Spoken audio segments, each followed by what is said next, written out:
नमस्कार दोस्तों, आज हम आपको महाशिवरात्रि के अवसर की एक अनोखी कहानी सुनाने जा रहे हैं। यदि आपको यह कहानी पसंद आए तो कमेंट बॉक्स में ओम नमः शिवाय जरूर लिखें। मित्रों, किसी गांव में एक ग्वाला अपनी पत्नी और 2 बच्चों के साथ खुशी खुशी रहता था। उसके पास कई गायें और बछड़े थे जिनकी देखभाल वह पूरी निष्ठा से करता था। वह रोज सुबह गायों को चराने ले जाता और उनका दूध निकालकर बेचता, जिससे उसका घर परिवार चलता था। उसकी पत्नी बेहद समझदार और संतोषी स्वभाव की थी। वह घर की देखभाल करती और अपने बच्चों की परवरिश में पूरा ध्यान देती थी।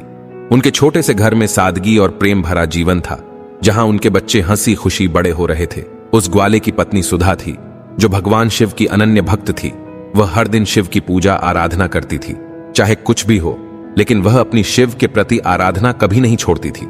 परंतु एक दिन उसकी पत्नी गंभीर रूप से बीमार पड़ गई और उसके इलाज के लिए ग्वाले ने उसका हर संभव इलाज करवाने की कोशिश की, परंतु वह बच नहीं सकी और उसका अचानक से निधन हो गया। अब इस घटना से ग्वाला पूरी तरह टूट गया। घर में सिर्फ वही था जो अपने दोनों बच्चों की देखभाल कर सकता था।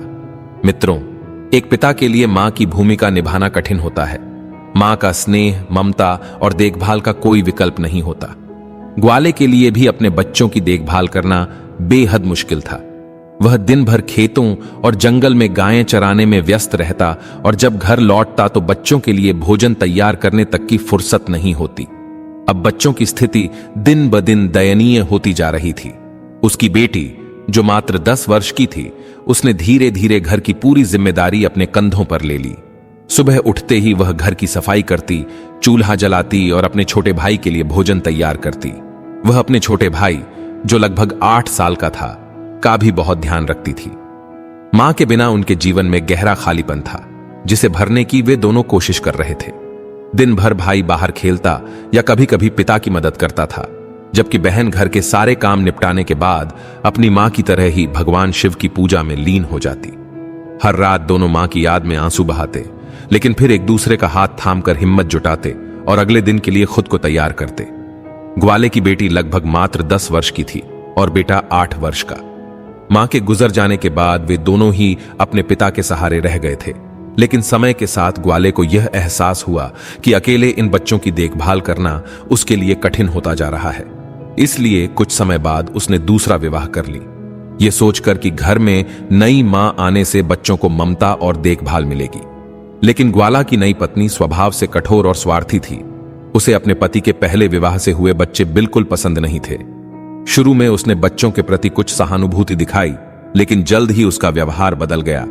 वह बच्चों को डांटने फटकारने लगी और उन्हें हर छोटी बड़ी बात पर प्रताड़ित करने लगी।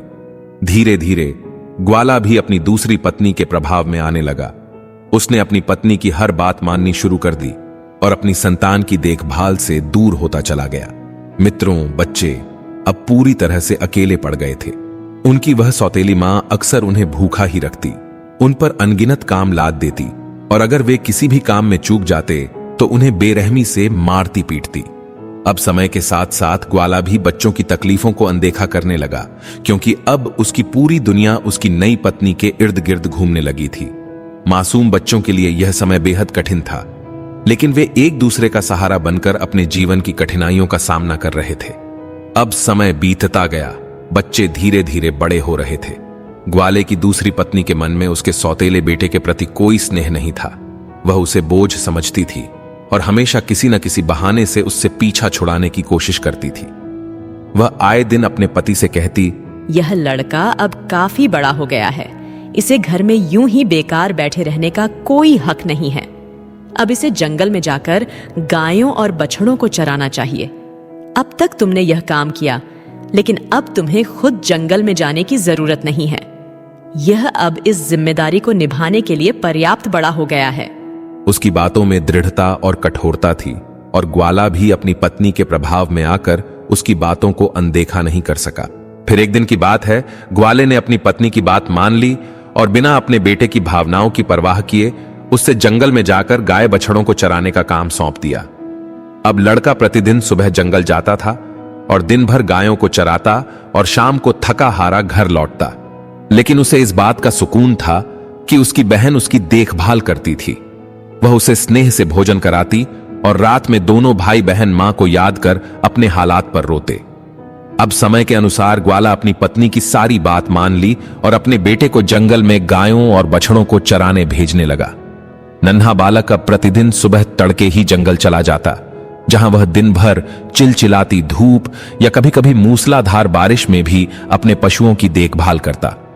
दिन भर की मेहनत के बाद वह जब शाम को थका हारा घर लौटता तो उसकी आंखों में न केवल थकान बल्कि उदासी भी होती, क्योंकि घर पर भी उसे स्नेह और अपनापन नहीं मिलता था।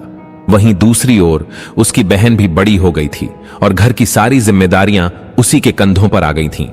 वह न केवल घर की सफाई करती बल्कि खाना भी बनाती और अपने भाई को खुद अपने हाथों से खिलाती। वह अपने भाई के लिए एक मां की तरह ही थी जो हर समय उसकी चिंता करती। वह भगवान शिव की परम भक्त थी और रोज सुबह और शाम पूरी श्रद्धा से उनकी पूजा पाठ किया करती थी। उसका विश्वास था कि एक दिन भगवान शिव अवश्य ही उनके दुखों को हर लेंगे।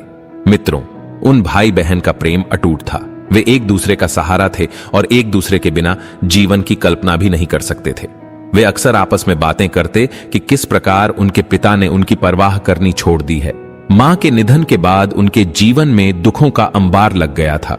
वे दोनों हर रात अपनी मां को याद कर आंसू बहाते, लेकिन फिर एक दूसरे का हाथ पकड़कर हिम्मत बटोरते और अगले दिन का सामना करने के लिए खुद को तैयार करते। फिर एक दिन भाई ने बहन से कहा, दीदी, मुझे मां की बहुत याद आती है। अगर मां होती तो हमें कितना प्यार से खाना खिलाती। यह सुनकर बहन ने उसे गले लगा लिया और रोते हुए कहा, हाँ भाई, चिंता मत करो, मैं तुम्हारे साथ हूं ना। अब इसी तरह से और कुछ दिन बीत। फिर एक दिन जब वह लड़का जंगल में गायें चरा रहा था, तभी अचानक एक शेर आ गया। उस शेर को देखते ही डर के मारे लड़का दौड़कर एक पेड़ पर चढ़ गया और शेर से विनती करने लगा, शेर भाई, आप मुझे मत खाओ। तब उस खूंखार शेर ने कहा, मैं बहुत भूखा हूं। अगर तुम चाहते हो कि मैं तुम्हें न खाऊं तो मुझे एक गाय या बछड़ा दे दो। लड़के ने कहा, मैं अपनी बहन का एकमात्र सहारा हूं। अगर मुझे कुछ हो गया तो वह अकेली रह जाएगी, लेकिन मैं बिना अपने पिता की अनुमति के कोई गाय या बछड़ा नहीं दे सकता हूं। शेर ने कहा, तो फिर ठीक है, कल अपने माता पिता से पूछ कर आना और उचित निर्णय लेना, अन्यथा मैं सभी को खा जाऊंगा। मित्रों, शाम को जब लड़का घर लौटा तो उसने अपने पिता को पूरी बात बताई, लेकिन उसके पिता को सुनते ही गुस्सा आ गया और आगे की बिना पूरी बात सुने ही उसे डांटने लगे। उसकी सौतेली मां ने भी कहा, गाय और बछड़े बहुत कीमती हैं, उनके दूध से हमारा घर चलता है। अगर शेर किसी को खाना ही चाहता है तो यह लड़का ही सही रहेगा। बेटा तो और भी हो जाएगा, लेकिन गायों का नुकसान नहीं होना चाहिए। मित्रों, अपने माँ बाप के ऐसे कठोर शब्द सुनकर उस लड़के की रूह कांप गई और वह लड़का रोते रोते अपनी बहन के पास गया और उसे पूरी घटना विस्तार से बता दी। उसकी आवाज कांप रही थी, आंखों में भय और निराशा के आंसू थे। उसने अपनी बहन को बताया कि शेर ने उसे धमकी दी है, अगर वह उसे एक गाय या बछड़ा नहीं देगा तो वह उसे ही खा जाएगा। यह सुनकर बहन भी विचलित हो गई, लेकिन उसने अपने आंसू पोंछते हुए भाई को सांत्वना दी। भाई, तुम बिल्कुल चिंता मत करो। उसने प्यार से भाई के सिर पर हाथ फेरते हुए कहा, हमारे पास और भी गायें हैं। अगर एक बछड़ा चला भी गया तो और बछड़े पैदा होंगे। तुम कल शेर को एक बछड़ा दे देना, लेकिन खुद को किसी भी कीमत पर खतरे में मत डालना। अब बहन ने भाई को हिम्मत बंधाई, लेकिन अंदर ही अंदर वह भी व्याकुल थी। उसे यह चिंता सता रही थी कि अगर उसकी सौतेली मां को इस बारे में पता चला तो वह अपने भाई को ही खतरे में डाल सकती है। इसलिए उसने निर्णय लिया कि वह अपने भाई के साथ हर परिस्थिति में खड़ी रहेगी। फिर अगले दिन वह लड़का भारी मन से जंगल गया और वह उसी स्थान पर गया जहां शेर उसकी राह देख रहा था। अंततः वह ना चाहते हुए भी उस शेर के सामने खड़ा हो गया। उसे पता था कि अगर वह शेर को एक बछड़ा नहीं देता तो उसकी अपनी जान खतरे में पड़ जाएगी। उसने झिझकते हुए अपने झुंड में से एक बछड़ा चुना, जो कि सबसे कमजोर था, जिसकी मां भी नहीं थी, और शेर के सामने छोड़ दिया। शेर ने गहरी गर्जना की और बछड़े को पकड़कर जंगल में चला गया। अब वह लड़का घबराया हुआ था, लेकिन उसने राहत की सांस ली कि वह कम से कम अपनी जान बचाने में सफल रहा। शाम को जब वह थका हारा और डरा सहमा घर लौटा तो उसके चेहरे की घबराहट देखकर सौतेली मां को शक हुआ। उसने कड़ी नजरों से उसे घूरते हुए पूछा, कहाँ थे इतनी देर तक? मैं कब से तुम्हारा इंतजार कर रही थी। और चलो, अब मुझे तुम खुद से सारे गाय बछड़ों की गिनती करवा दो, कहीं कुछ कमी तो नहीं हुई? जब छोटे ग्वाले ने गिनती की तो बछड़ों में एक की ही कमी थी। यह देखकर उसकी सौतेली मां क्रोध से आग बबूला हो गई। वह चिल्लाकर बोली, अरे नीच कायर, हमारे घर का गुजारा इन गायों और बछड़ों पर निर्भर है और यह नालायक लड़का हमारी रोजी रोटी खत्म कर रहा है। इसे शर्म नहीं आई कि यह हमारे कीमती बछड़े को जंगल में ही छोड़ आया। मित्रों, वहां माहौल अब पूरी तरह से बदल चुका था। उनका पिता भी मां की बातों से प्रभावित हो गया और उसने बिना कुछ सोचे समझे लड़के को बेरहमी से पीटना शुरू कर दिया। वह तब तक मारता रहा जब तक कि लड़का बेहोश होकर जमीन पर नहीं गिर गया। उसकी बहन यह सब देख रही थी, लेकिन वह कुछ करने में असमर्थ थी। उसके मन में गहरा दुख और गुस्सा उमड़ रहा था, लेकिन वह जानती थी कि अभी उसे धैर्य से काम लेना होगा। जब रात्रि के समय में उनके माता पिता सो गए तो बहन धीरे धीरे अपने बेहोश भाई के पास पहुंची। उसने अपने आंसू पोंछे, पानी लाकर भाई के चेहरे पर छींटे मारे, जिससे वह धीरे धीरे होश में आया। बहन ने कांपती आवाज में कहा, भाई, अब तुम्हें यहाँ नहीं रहना चाहिए। यह जगह तुम्हारे लिए सुरक्षित नहीं है। ये लो, ये अंगूठी माँ की निशानी है, इसे पहन लो और इस घर को हमेशा के लिए छोड़ दो। अब उस लड़के की आंखों में आंसू थे, लेकिन बहन की दृढ़ता देखकर वह समझ गया कि अब उसे जाना ही होगा। भाई ने कहा, लेकिन दीदी, तुम्हें यहां अकेला छोड़कर कैसे चला जाऊं? बहन ने कहा, अगर तुम सुरक्षित रहोगे तो मैं सब सह लूंगी। बस हमें जीवित रहना है, चाहे कुछ भी हो जाए। आखिरकार भाई अपनी बहन की बात मान गया। जाने से पहले उसने बहन की कलाई में एक धागा बांधते हुए कहा, जब भी हम मिलेंगे यह धागा हमारी पहचान बनेगा, इसे कभी मत तोड़ना। मित्रों, अब आधी रात को ही उस सौतेली मां ने बच्चों के पिता से कहा, मुझे इस लड़के को खाना है, तुम मुझे इसका कलेजा लाकर दे दो। मुझे वह अभी चाहिए। उसका कोमल कलेजा खाकर ही अब मेरा मन शांत होगा। तब उस क्रूर पिता ने अपनी उस छलावी पत्नी के बहकावे में आकार अत्यंत निर्दयता से अपने बेटे को ही मार डाला और उसके टुकड़े कर दिए। फिर अगले दिन सुबह मां ने उसकी सब्जी बना दी और उसे खाने के लिए बहन को भी बुलाया। मित्रों, जब बहन खाने को बैठी और उसने पहली ही निवाला उठाने के लिए हाथ बढ़ाया तो उसकी नजर थाली में पड़ी एक उंगली पर गई। यह वही उंगली थी जिसमें उसकी मां की दी हुई अंगूठी थी। एक पल के लिए उसकी सांसें थम गईं, दिल की धड़कनें तेज हो गईं और उसकी आंखों से आंसू बहने लगे। उसे समझते देर न लगी कि यह उसी के भाई का मांस था जिसे निर्ममता से मार दिया गया था। अब उसका पूरा शरीर कांप उठा, गला सूख गया और वह जोर जोर से रोने लगी, मानो जैसे कि उसके प्राण ही निकल गए हो। अब वह थाली छोड़कर तुरंत घर से बाहर भागी और सीधे नदी के किनारे पहुंची। उसने अपने भाई की आत्मा की मुक्ति के लिए भगवान शिव का स्मरण किया और पूरी श्रद्धा से प्रार्थना करने लगी। उसने अपने भाई की उंगली को दोनों हाथों में थामा और कांपती आवाज में बोली, हे भगवान, मेरे भाई को मुक्ति दो, उसे शांति दो। वह निर्दोष था, फिर भी उसे इतनी कठोर सजा मिली। हे प्रभु, आप इतने निर्दयी क्यों हो गए थे? यह सारा दृश्य कैलाश में बैठे माता पार्वती और भगवान शिव देख रहे थे। तभी करुणा से भरे शब्दों से माता पार्वती ने कहा, हे स्वामी, अब आपको ही इन बच्चों की सहायता करनी होगी। कृपा करें स्वामी, कृपा करें। तब भगवान शिव बोले, हां देवी, मैं उनका साथ अवश्य ही दूंगा, तुम अब बस देखती रहना। मित्रों, वहीं दूसरी ओर जैसे ही उसने अपने भाई की उंगली को नदी में डाला, तभी एक चमत्कार हुआ। वह उंगली अचानक सुनहरे प्रकाश में बदल गई और देखते ही देखते एक सुंदर हरे रंग का तोता बनकर उड़ गई। वह तोता पास के एक पेड़ की डाल पर जाकर बैठ गया और मीठी आवाज में बोला, बहन मत रो, मैं तेरा भाई हूं। भगवान ने मेरी आत्मा को यह नया रूप दिया है। अब मैं हर समय तुम्हारे साथ रहूंगा, हर पल तेरी ही रक्षा करूंगा। बहन ने यह दृश्य देखकर श्रद्धा और खुशी से अपने हाथ जोड़ लिए और भगवान शिव को धन्यवाद दिया कि उन्होंने उसके भाई को एक नया जीवन दिया। अब आगे भाई ने अपनी बहन से कहा, अब इन लोगों के पाप का घड़ा पूरी तरह भर चुका है। वे निर्दोषों पर अत्याचार करते रहे हैं, अब उन्हें उनके कर्मों का उचित फल मिलेगा। उसने अपनी योजना को अमल में लाने के लिए गांव के एक कुशल लोहार के पास जाकर एक विशेष रूप से तेज धार वाली कतर बनवाई। यह कटार इतनी तीक्ष्ण थी कि इससे कोई भी वस्तु आसानी से काटी जा सकती थी। जब वह पूरी तैयारी के साथ लौटा तो उसका हृदय बदले की अग्नि से जल रहा था। उसने धीरे धीरे अपने सौतेली मां और निर्दयी पिता की ओर बढ़ते हुए एक सुनियोजित योजना के तहत वार किया। पहले उसने अपनी सौतेली मां की आंखों पर अपनी तीक्ष्ण कतर से ऐसा हमला किया कि वह जोर से चीख उठी। उसकी आंखों से खून बहने लगा और वह दर्द से बिलखते हुए जमीन पर गिर पड़ी। उसकी असहनीय पीड़ा के बीच वह छटपटाने लगी। और इधर उधर भागने का असफल प्रयास करने लगी। इसके बाद उसने अपने पिता की ओर रुख किया, जो पहले ही घबराहट में इधर उधर देखने की कोशिश कर रहा था। लेकिन जब तक वह कुछ समझ पाता, तब तक बेटे ने कतर से उसकी आंखों पर भी जोरदार वार कर दिया, जिससे वह भी अंधा हो गया और दर्द से कराहने लगा।